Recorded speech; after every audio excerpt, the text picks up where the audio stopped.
जैसे खेसारी लाल का जो गाना था नींबू खरबूजा भइल 2 उसका टीजर आ चुका और टीजर बहुत ज़बरदस्त और बहुत बवाल लुक नज़र आ रहा है खेसारी लाल यादव के।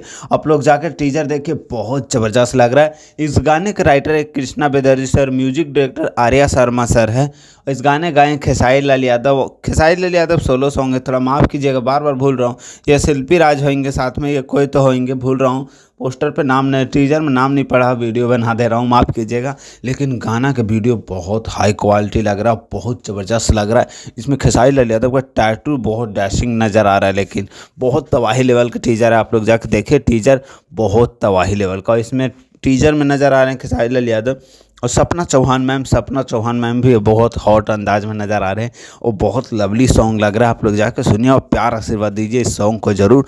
और इस गाने के सबसे बड़ी बात है, इस गाने के आया कैसे, तो हाँ, इस गाने में कॉपीराइट उसी के पास है जिसके साथ खेसारी लाल यादव के कंट्रोवर्सी चलता था। मतलब उनके इर्द गिर्द में आया है गाना, उनका सपोर्ट है इस गाने में। ज़्यादा कुछ नहीं बोल, लव यू बाय।